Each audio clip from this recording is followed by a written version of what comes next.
Welcome everybody to Out Comes the Sun podcast radio. We are here on Dash, we are on Spotify, we are on YouTube, we are on, what else are we on? Apple. Apple. Anyway, we are everywhere, but we're happy to be with you as usual. I'm here with my wonderful co-host, Melissa Yamaguchi. I'm Mariel Hemingway, and we talk about mental health. We talk about life. And right now we're going to talk about a very interesting article that your mother, of course, your mother, whom we love, Patricia, came, she found it for us and she said, talk about this. It's a great article out of USA Today talking about U.S. Olympic swimmers opening up about their mental health issues. And I'll for those who can't see me, I've got my glasses on and I'm reading. So for those of you who can, bear with me for a moment. There's an opening line here by Caleb Dressel, 7-time Olympic gold medalist. There's so much pressure in one moment. Your whole life boils down to a moment that can take 20 to 40 seconds. How crazy is that? For an event that happens every 4 years.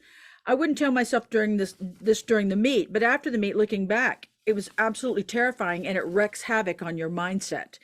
And then Caleb goes on to talk about post-Olympic depression. Oh my God, what do I do now with my life? My body has been keeping score of all my challenges that I had. And then he said that he's been working with the USA Swimming USOPC, offering help for swimmers because the mental health aspect of a 20 to 40 second moment in time affecting your entire life. Yeah. I don't even think when we're watching the sport as a spectator, you're just thinking, go team, go. And you're not thinking coming in second, third, fourth, or fifth can alter the trajectory of your life. And they're less than seconds when they touch that edge. Well, what's interesting about that is, I can't remember the athlete. I read this article. Gosh, I can't remember the athlete, but it was a female athlete versus she was on an ESPN. Did we talk about this? She was on an ESPN. She was winning an award at ESPN as one of the great athletes of all time. I can't remember her sport. I'm so embarrassed. But anyway, and she, and the other athlete was a major NBA player, and she realized, oh gosh, it was in that documentary about the soccer player. She was a soccer player and she was extraordinary. She is extraordinary. Megan? But she said, the difference was there I was on stage winning the same award as a legendary athlete of all time. And yet I was worried the following day about my mortgage payments where the guy, and it's not necessarily just male, female, but it right. The guy was, he was a multi-millionaire, and I didn't endorsements. Know if I was going to be able to pay the mortgage. So it's very interesting that we assume, just the way we assume with actors and celebrities, that everyone who has some sort of notoriety in whatever they're doing, but especially in sports, we think they're sort of taken care of. But it's really a minuscule percentage of people that really make it financially and emotionally, because it's a hard thing to move into the world. It's why I said to my girls, they wanted to be actresses or whatever, models, actresses, whatever, especially my oldest. And I said to her, please have something to fall back on. Yeah. You don't know. It's fleeting. Yes, you could have success, but what if you have success and it only happens when you're 21? Then where do you go? And it doesn't keep happening because you don't know. It's a gamble. No.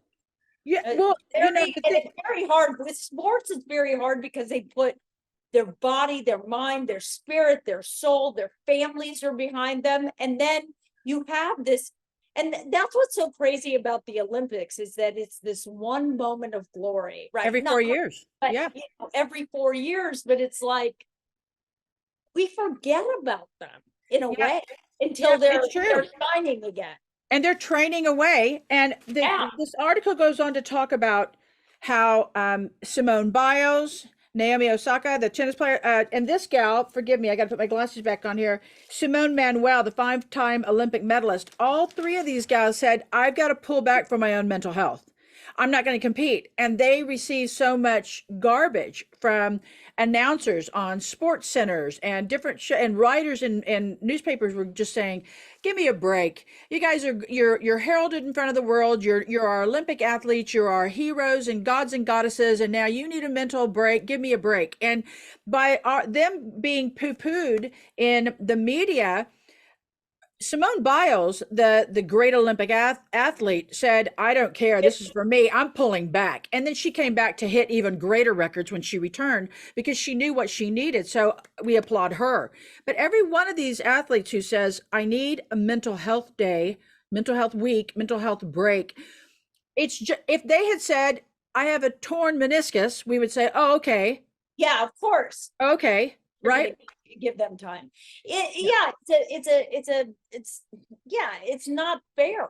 It really isn't fair because we put so much pressure on them as a country. We look at them, we want them, they want them to show up, and then we have the audacity to judge them because they may be mentally tired, because there's as much mental athletics going on as there is physical. I mean, so much of what they do nowadays, especially, they train with visualization, they use meditation, so it's not just a physical thing. Right.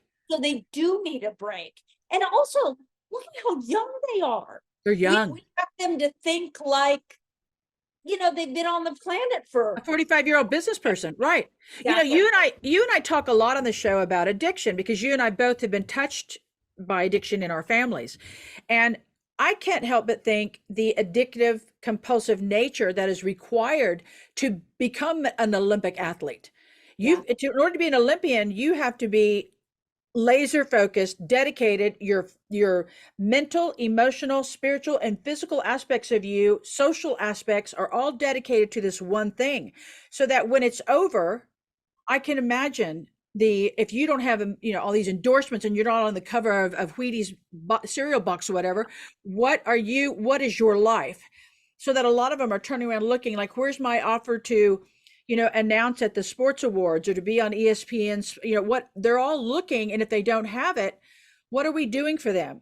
It feels like a fall from grace. It reminds me a bit of how we put our veterans, we're so excited. We're like, thank you for your service. And then they come back into the real world and we're like, I don't have Thank time. you. I don't want to hear about your amputated arm. I don't want to hear about that you don't have housing. I don't want to hear about your issues. I don't want to hear how you get stressed out and traumatized by the 4th of July firecrackers. I can't deal with this. You're set up for life. You've got I mean, all this comes at them and it's like, wait, I sacrificed who I am for you. Right. Yeah, it's not culturally, it's just really, it's interesting because it doesn't make sense. There's no logic to it. And if we were parents of all those people, would we parent that way? Would we be that unkind? Would we, I think we have to think of ourselves as a community as like parents. We need to look at these young people who are out there really working their heinies off. Yeah, heiny. That's a nice, I haven't heard that word in a while. Heiny. Say something else. Sorry, everyone. You know what I think, Mariel? I think it's an opportunity. I think this is an opportunity. So we at Mariel Hemingway Foundation, we pick up on areas that we want to focus on. And one of the things that we have talked about is the need to highlight the need for our veterans. Yes. So this is a segment of what we care about. And it's certainly a segment that with people with whom we've spoken about and how they address it and how they're helping. But I think this is a sub segment with our athletes, and perhaps we could lump this in with the entertainers. And I know that we're not going to get a lot of woe is me support from a lot of people, but I think this is a segment worth noting that when we place people in our society, whether it's military or entertainment, wherever it is, or politics, where they're in the public eye and they're seen as our heroes. Yeah. And in a moment in time, when they come from that, what are we doing to help? And it's a fascinating subject. And the fact that the USA Swimming Group and the USOPC, which I'm not going to act like I know what that stands for, forgive me. The US Olympic and Paralympic Committee.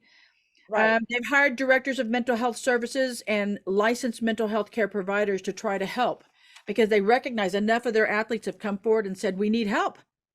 Yeah. We need help. So good. 100%. It'd be great if we could talk to someone from them. Yeah. Yeah. Yeah, let's do. I'll get to that because we've got a lot of connections with sports people and all that stuff. So Yes. I would be very fascinated to talk to somebody in the Olympic Committee or, whatever. That would be interesting. Hey, stay where you are, everyone, because we've got a wonderful guest coming up, and we want you to hear him because he's coming from Texas. He's coming from Texas, and he's talking about mental health and addiction and recovery, and you're going to enjoy it. So you just better be here for it. As a mental health advocate and author, I love books. Books have the capacity to inspire, educate, transform, and ultimately help readers all over the world. So if you want to publish your book, or if you need help writing your story, I highly recommend Mindstir Media, rated the #1 best book publisher around the country. Mindstir Media can help you no matter where you are in the book writing or publishing process.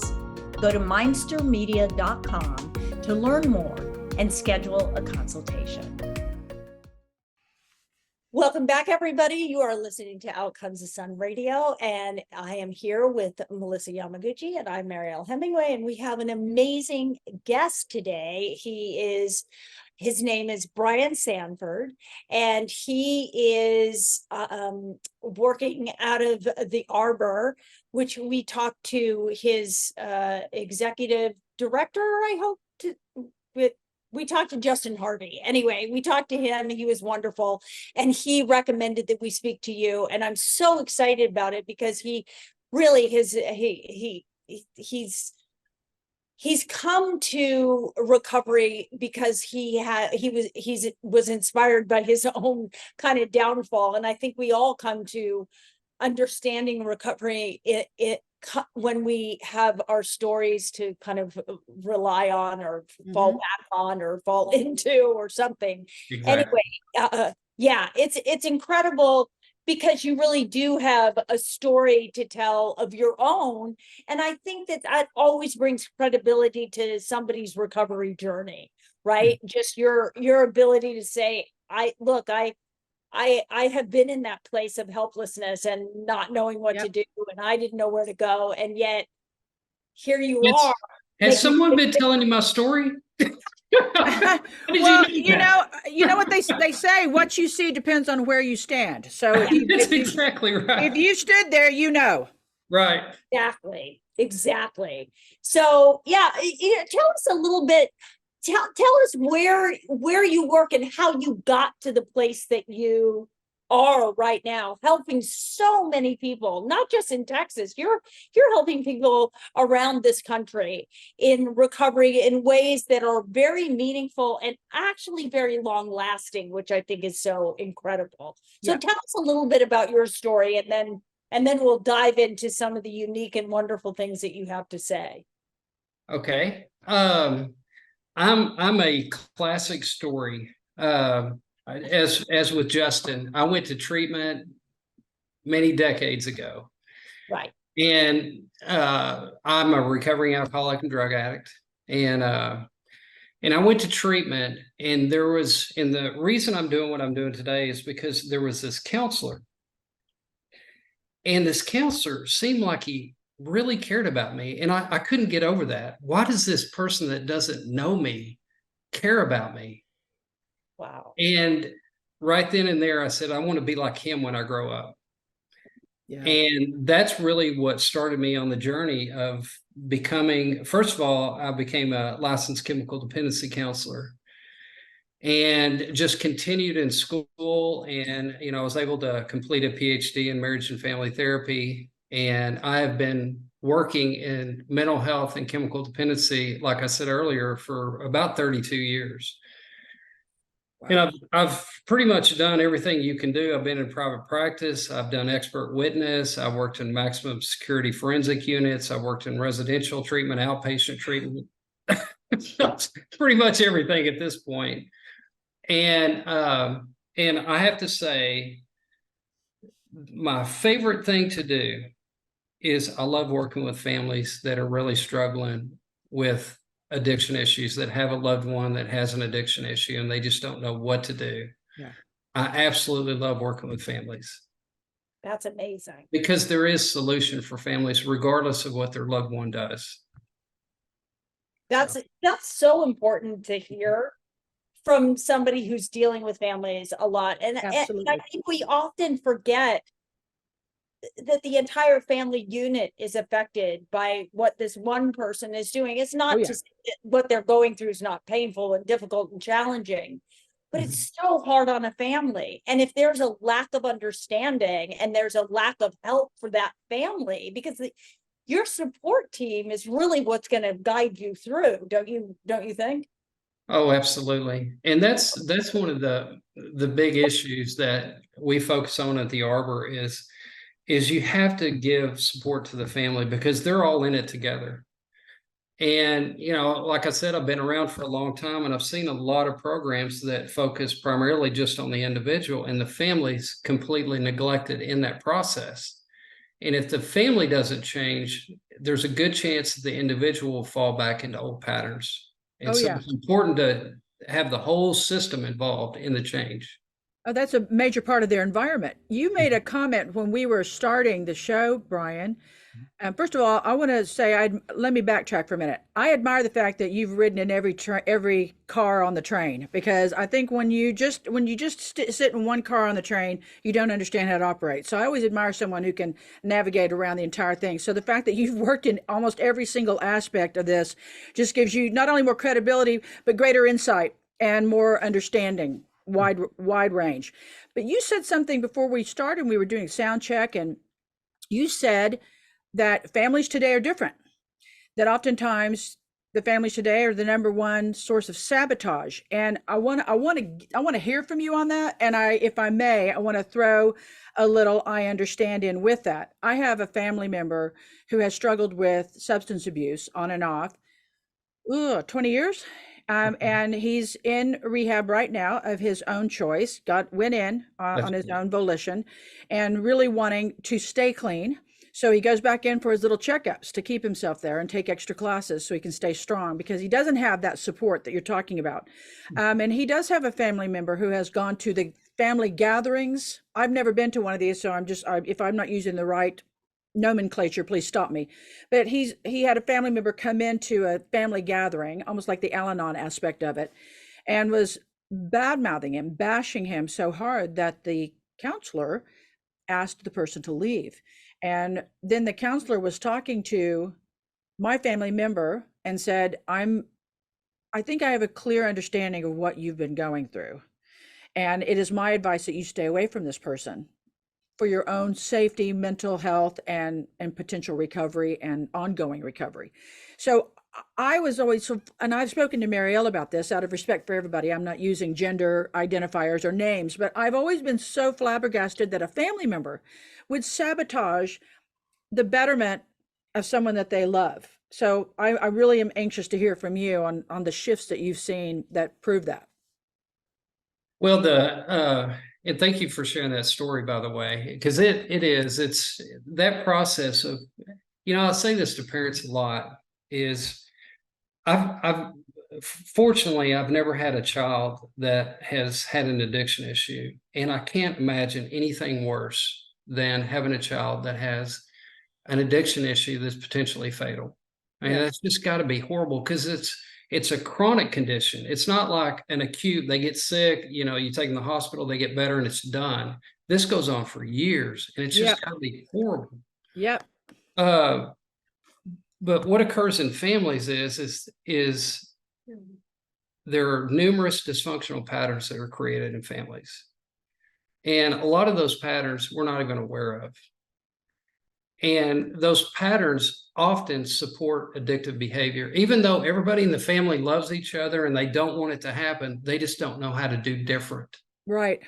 And so that's a real big part of when we do family program and family work, is to identify those dysfunctional patterns that are supporting this addictive behavior. Now, it's difficult when families were able to bring to the surface some of those patterns. It's real difficult to change those patterns because they're so ingrained. Yeah. You know, they've been doing this for years and years and years. And a lot of times they can't see it. Right. You know, because to them, it seems like they're being helpful when actually they're being harmful. Well, I'm sorry to interrupt, but do you see often, because I know in my own family, because there was so much addiction, that sometimes that sabotage comes from a denial of their own issues. And what you can kind of see is that there's a lot of patterns that come from parents or families that they're scared to address themselves. Maybe that's the best way to put it. Yeah, absolutely. Because if it's a parent and you have an adult child that's in treatment, it's hard to look at yourself because maybe you did some things to contribute to it in their development years, and that is very painful to look at, because then there's all the guilt and it's just terrible because maybe I did some things wrong that contributed to this. Yeah, it's got to be horrible. I mean, parent guilt is evident even if you did nothing wrong. If you got them a wrong color of lollipop, you feel guilty. Just compound it with all this, and it's 10 times worse. Dear Lord. Okay. So let me tell you the difference. This is just fascinating to me. Is the first family program I put together was in the mid-90s. So I've been doing this for a long time. And those families, you may have, let's say you have 10 families in that group. You may have one family in that group that they're resistant and they just won't follow recommendations. That was 25 plus years ago. So flip to the way it is today. You might have 10 families in a group and you have one family that will follow recommendations and all the other 9 are resistant. What is that? What is that? I think it's very much related to the shift in culture. Because in the late 80s, early 90s, families were not seemingly as enmeshed as they are now. Oh, interesting. You remember back in 80s, 90s, for a male, the expectation is they should be out of the house by the time they're 18 or 19 years old. True. Right. Okay, right. That is not the expectation now. Right. Interesting. The expectation. Do you find more resistance now? For way more resistance now? By a large margin. How do you address that? Well, the first thing I do is when I start the family program, it's a 2-day family program. I say exactly what I just said to you. So let's put it out on the table, because parents are so much more enmeshed with their children than they were 25, 30 years ago. Right. And, you've heard of lawnmower parenting and helicopter parenting. Yep. And so, and we have this whole generation. We have many people that show up for treatment now that don't have the basic adult skill set. Oh, wow. Wow. And they don't know how to work. They don't know how to get a job. They don't know how to do a load of laundry. So what we've had to do as a treatment center, we've had to develop a whole department to help people learn adult skills. Things, right? Just do it regular. Yeah, because Go ahead. Oh, I'm sorry, Mariel. Go ahead. You and I are both like, we're so excited to talk. I know.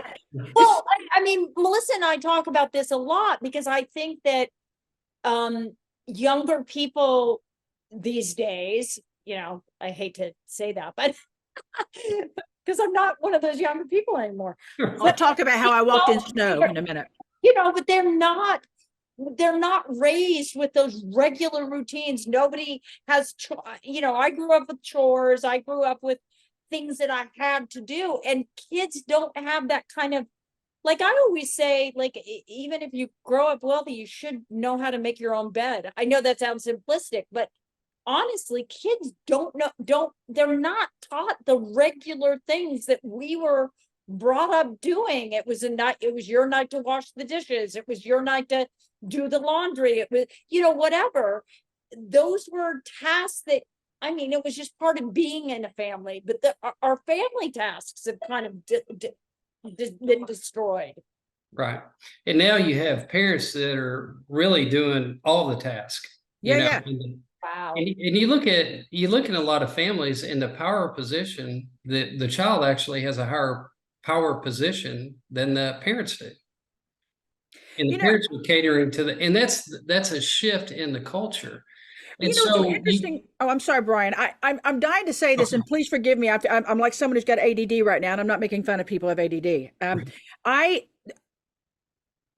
I know a lot of people, a lot of my friends who are from Italy. And this enmeshed society is very much a part of it. It's very normal for a 30-year-old guy to still be living at home with mama and dad and still going to work.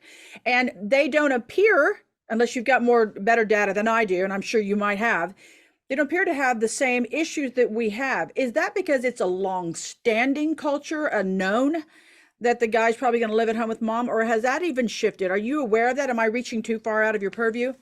I'm not an expert at cultures outside of the United States, so I couldn't really speak to that. But the family cohesion, I know enough that in like a lot of European countries, is families do stay together. Yeah. But the difference is those individuals, as they grow and develop and hit adulthood, they're operating as adults within the family. That's the issue now is that they're not operating as adults, they're still acting like children. Right. And so and they're still needing someone to take care of them. That's the difference. And it's another thing that I tell the families right off the bat is one of the keys to being successful in recovery is you have to take responsibility for your life, full responsibility. Yeah. And and that's so hard for parents to release the reins because, they've lived the adult child's whole life. They've been, having control of this individual, and to let go, it's so scary for parents to do. Who's going to take care of them? Right. Well, they're going to learn how to take care of themselves. That's the point. Right. It's fascinating, the difference. And so, for treatment providers, I talked to another treatment center today, is we're all having to beef up our family services to address this because it is so impactful on outcomes. And I'll give you a couple of examples that I go over. And I tell families this. A lot of families have the plan of allowing their adult child to move back in the house with them following treatment. And that is a set up, I've never seen that work. Because what happens is they go back in the home and the parents keep acting like parents and the adult child keeps acting like a child. It's because those systems are so ingrained that they can't break free of it. Right. And next thing you know, the individual's using it again. So that's one example. That's so interesting. So your program, that's why your program is so heavily weighted on this family unit, which I love, because I mean, if you don't have a healthy environment, and your environment is your family, yep, then your success rate is going to be so low. So you strongly recommend that those families get involved they have to be involved in that treatment to show that kind of success. And you have almost the same amount of time, if I'm not mistaken, for the family as you do for the person, the recovering addict. Well, you know what? I used to say this a lot, 20 years ago, is I wish we could put them all in treatment at the same time. And we're getting close to that. Wow. Wow. We're spending a lot of time with families. And in that, we've seen some families just make tremendous strides in discontinuing that dysfunctional behavior and getting healthier functioning in their lives. So you do get to see some real positive outcomes from that, which is wonderful. It's the reason I love it so much. So let's, oh, go, No, sorry. go ahead. No, go ahead. You and I are both so just like itching. Go ahead. You go right ahead. Talk to you, Brian, that we're out of control. But can you go back, and because I interrupted you, wrongly interrupted you, when you were saying, so you take a family in, right? And they come in, and the first 2 days are just, you're introducing tasks, normal tasks. Can you explain what those tasks are? Well, we're not bringing them in. What we're doing is we're contacting I'm them. sorry. Yeah. Yeah, we're bringing them into the process. Yeah. So we contact families within 48 hours, and we immediately try to get them set up. We have a support group that happens every week. We're trying to get them plugged into that. We're doing family sessions and individual sessions with the family. And we do several of those throughout the course of treatment. And then in addition, then we have a big 2-day family program, multiple family program, where we have a lot of families come together. Because it's very healing because families feel isolated and like, our family's so crazy, nobody else is like this. Yeah. And so when they get the experience of being around other families that are having the same issues, there's healing in that. And so we do that process as well. We do things like we have them do an impact letter of how has this addiction impacted you, and they present it in front of the client. It's usually a very impactful moment. I bet. So there's a lot of things that we do, and we're still every day we're questioning what else can we do, what more can we do. I love that. I have a question for you. I know there's a difference. I don't know what the difference is, and I'm hoping you can share with our audience from the impact of time on when someone began utilizing, not just like maybe marijuana, but maybe something heavier, that impact on the brain. Does that have an effect on how he or she evolves in the aging process? I'll be more clear. I think I'm speaking around the gate here. Okay. If someone began using drugs heavily at age 14, say, heavy drugs, say meth or heroin, at age 14, then by the time he or she was in their early 40s, is there truth to what I have heard before, that stunt of the brain from that heavy use of drug at that time will prohibit or inhibit their ability to mature at a normal pace? Could that be one of the reasons why the parents are kind of helicoptering, or is that just a pattern that started before? I mean, I know it's individual, but my question to you more is, Brian, when people come into the Arbor, is there a different approach if someone began using drugs at 12, 14, as opposed to 25, 30? Because there's a different maturation of the brain, evolvement of the brain. Is there a different approach to them? Absolutely. Because you take the person that starts using at 13, that's when their emotional development stops, when they start using. And so they don't they don't go through the maturation process. They're stuck at 13. Yeah. Whereas you get the individual that, went through life, went to college, has a career, and at 40 years old, they started drinking too much and they developed an alcohol problem. Well, they have achieved maturation in their life, and they have traits and positives that you can pull from. You can build on, because they have some strengths, and you can pull on those. Whereas you take the individual that started at 13, you're kind of starting from scratch. Right. Because they haven't gone through any of the developmental phases. Exactly. They're stuck at a 13-year-old. Yeah, I have a family member, not direct family bloodline, but who started taking drugs very, very early, and it was true. There were he's sober and fabulous now, but it took him quite a few years he was emotionally so immature because he had stunted that ability to mature, socially, emotionally, whatever. It's very interesting. So yeah, I'm sure that there's a different approach. Like, you have to deal with it complete like a child. Right. And there's differences with different people as far as the speed of their development. You know, Right. some people get in and, you know, within a year, they've improved so much, so many aspects in their life.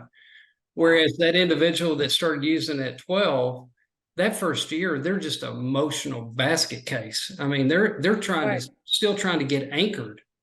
Wow. And so, yeah, really have to individualize it. I believe that. You used a word earlier that has stuck with me so much so that I wrote it down. You talked about it being chronic. And when we deal with a chronic disease, we give grace to the patient because we realize that we've got an uphill battle in trying to help the patient heal from this chronic disease. And when someone is has utilized a heavy drug, even if he or she has said, this is not going to be my drug of choice anymore, and they've segued over to something else that they consider maybe more benign, they're still using something. And Right. so this chronic use they substitute it with some other addiction, whether it's working out excessively or whatever it is. They substitute some addiction, and then they have convinced themselves that this is somehow better, but it's still that chronic pattern that you talked about earlier. It's simply fascinating and it's painful. You know, one of the jokes that I used to say this, I don't say it very much anymore, but I used to say, you know, I'll start drinking again when I stop being compulsive. Okay. Well, and the reality of it is I'm still compulsive. Yeah. And so I'm never going to be able to drink again because that part of me, it's a mental health issue. Yes. We have a mental illness. Well, just because I stop using alcohol doesn't mean that the mental illness goes away. I still Right. have it. Now it's in remission and my life is tremendously better than it was before, but I still have that tendency to be compulsive. Yes. And I have to be very careful around that. That's why you hear people that try, you know, alcoholics that try to use marijuana. The marijuana maintenance program never works because they're still feeding the monster. That's right. Yeah, absolutely. That's right. Well, it's very interesting because I consider myself to have, and you're calling it compulsiveness. I always say addictive behavior because I come from such an addictive family. Like it was either drugs or alcohol or exercise or this or that. And I know that I have used exercise. I had an eating disorder because I wanted to control everything. And I know that about myself. So I feel very similar to you, even though I've never been in the program because I never drank because that was my control. I will control this by never doing something. Anyway, my point being that I think knowing yourself, also taking responsibility for what you know you are, right? You know that you have these compulsive tendencies. I know that I have them as well. And I know that that's in me. And so I just do the things that I know will support me being balanced. That's So right. that's key, right? Yeah. That's so fascinating. And that's why I can't keep cookies in the house. Because I don't care what rules I set, I will eat all the cookies. At 28 years sober. Yeah, I get it. I get it. Yeah. And you know that about yourself. Right. People say to me, how come come on, you don't eat sugar. I don't eat sugar, right? Because I know that about myself. And sugar has the ability to be an addictive kind of substance, right? I just don't eat sugar because I don't want to put that in my sphere of, I don't want to think about it.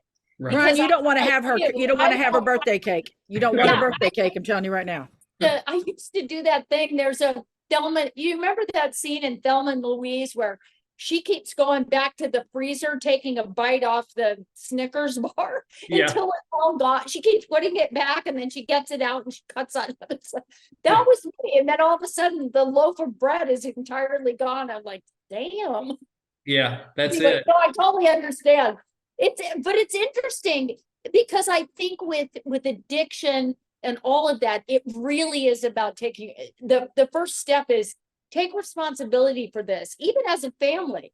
Who are you as a family? Are you compulsive as a family? Like, what do you do And just taking responsibility, it's kind of a relief. You can go, gosh, that's who I am. Okay, so where do I go from here? What are the steps I need to take, right? That's right. Yeah.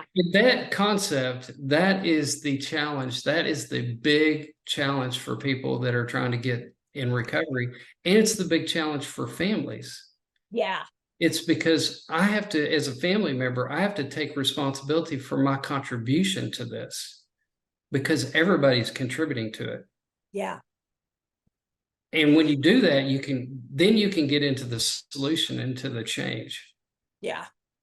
Brian, do you see a shift in your years of working, not only as you identified in the way the families, how their roles in all this, but do you see a shift in the age of children having trouble with this? Because of when I think about addiction, Mariel and I both do a lot of public speaking, and Mariel really addresses mental health, and I've really been kind of more into the segment of talking to students.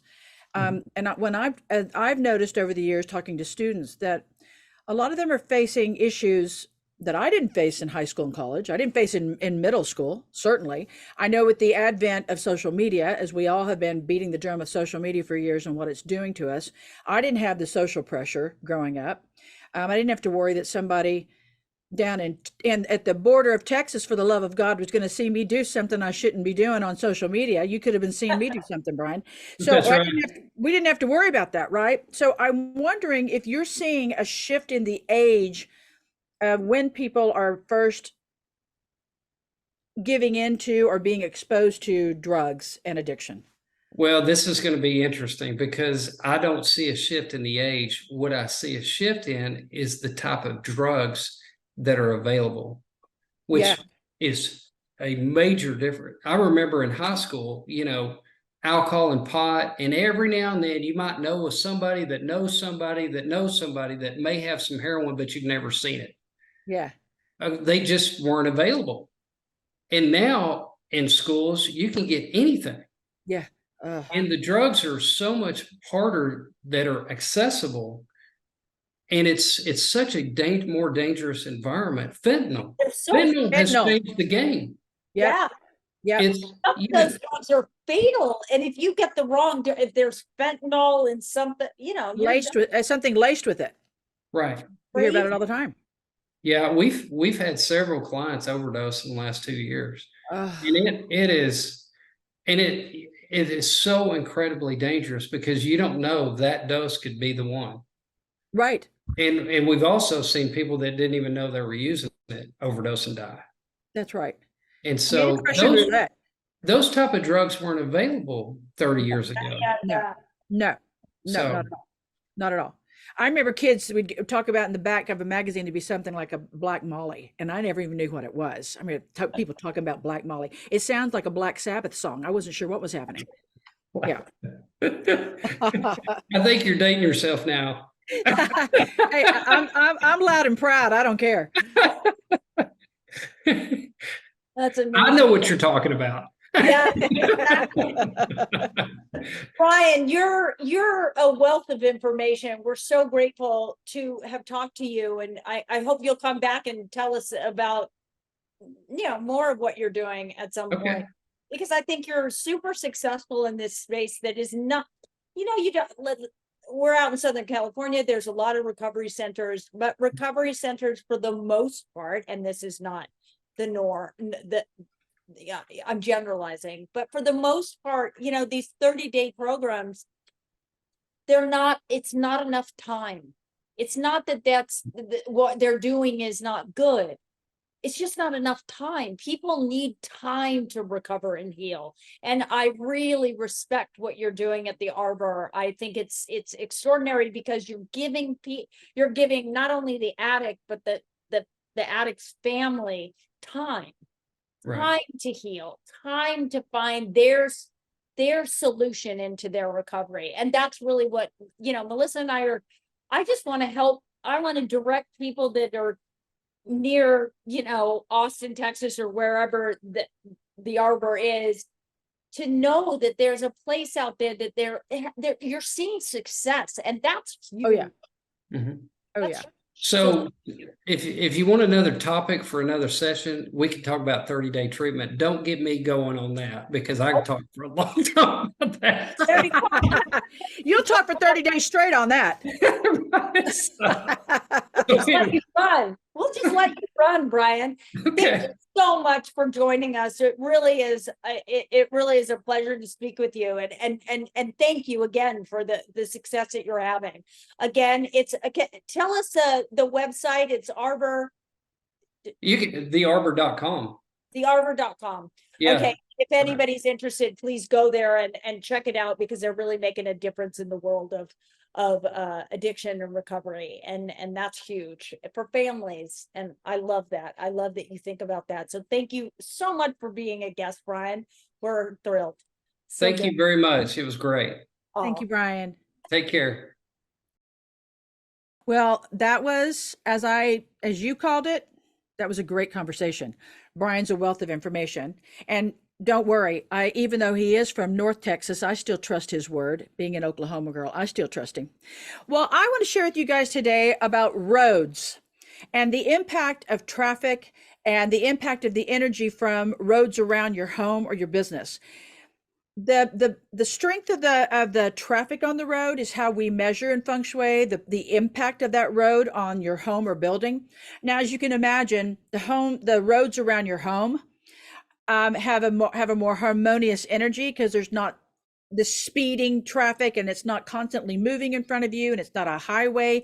Although I will say, on the 405, heading south on the 405 from LAX, there's a split in the 405, and I think it ventures off to, and it's not the 10, it's something else. I don't have my map in front of me, but the road curves off and it comes, from my naked eye, dangerously close to some building. And I always think about the feng shui aspects of this 405 freeway with the cars going by this building, which I think is an office building, but nevertheless, that's treacherous energy, not only because it is dangerous. It feels like if somebody careened out of control, they could come flying into this glass building, but it's just energetically very, it's not harmonious at all. But the roads that go around your home are more gentle. That's why, not only because we have speed limits and sometimes little markers out to slow down and sometimes speed bumps within communities, especially if they've been gated, that when someone does go too fast, it really sticks out like a sore thumb because the energy is usually very calming. It's like a meandering stream around your home. So that's the energy that's most enticing for your home and for your business, unless you need a business where you need a lot of traffic. Then you're going to want to be near a city street. The city streets have different energy, obviously, than the highways do. If you have a business that is near a highway, there are things you can do depending upon the direction that highway is coming at your building. There are things you can place inside the building of the area that faces the highway to calm down that energy that's flowing in so heavily. On the same hand, there's the things we look for on roads with home is the strength of the road, meaning that how heavily trafficked it is, the speed of the traffic, is the road straight, winding, curvy, whatever that, and is it elevated? Is that road elevated above your home or business? An elevated road above your home or business is not favorable in feng shui. That is not favorable. You want that road, you want your home or business to be higher than that road because it puts you more in a position of power. So there's things to consider. I will say this. If your front door is facing southeast, you're facing southeast, you stand inside your home, and when you look out your front door, you see southeast. If you have a road that is moving too heavily in front of your home, because you're facing southeast, which is known as a wood direction, it's also the direction for money, your best way to calm it down is to put red at your front door. Red geraniums, red pots with green plants if you don't want like red flowers, but bring red in. And if you say, Melissa, I don't like the color red at all, then on your doormat underneath it, tape red waterproof paper, but bring red in there to calm it down. There's all tricks of the trade like this in feng shui with colors balancing each other out, but the power, strength, speed, and shape of the road in front of your house or business is really something to take in consideration. If you have a home or business that will do well with online business work and you don't need a lot of road people walking in, not a foot traffic, then you look for a road that looks like it's hugging your business or your home. It's hugging you. And it doesn't mean you have to be at the end of a cul-de-sac, because that's rushing away from you. That's not a hug. It's got its back to you. But it's a road that kind of moves around where people come into your home and then exit out as though it's a hug. So things to consider with your road. Who would have thunk? But think about how fast that energy is moving in front of your home or business, and if it's serving you or damaging you. And you can always look through feng shui on the internet. You can also reach me on Instagram. I always answer a lot of questions, and people from our show have reached out and said, well, what about my daughter's bedroom? She's not studying. And I'm more than happy to help with some tips. So stick around. Mariel's going to be coming up shortly with energy. She better not. She is going to be giving energy. She's going to be giving tips on health, energy, balance, body, nutrition. She's a wealth of information, just like Brian. Stick around. Thank you so much, Melissa. You're always fascinating. I love that. I could have used you a little bit when my girls were in high school. Damn. Anyway, so yes, I'm going to give you some tips on balance. I don't even really know what that means. I guess I'm giving you some health tips. I'm going to talk about magnesium. I'm sure that so many of you have heard that magnesium is good for you. It's a mineral that is really, we're lacking in our soil, and it is so important to our health. You have no idea.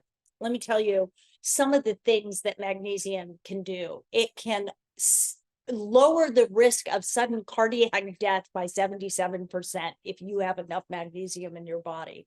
It is great for aches and pains in the body, for joint pain, for muscle pain. It is because what it helps with getting rid of the inflammation in the body. And it so many people are magnesium deficient. It's just shocking. So many of our metabolic problems have to do with having too little magnesium in the body. It's literally one of the minerals that plays a crucial role in just about every aspect of your well-being. From a healthy cardiovascular system, strong bones, optimal brain function, and maintaining normal blood pressure, calcium levels, and your ability to focus and stay calm under stress. So I don't know if you realize this, but magnesium, one of the keys, there's a product called Calm. And what it is, it's a magnesium supplement.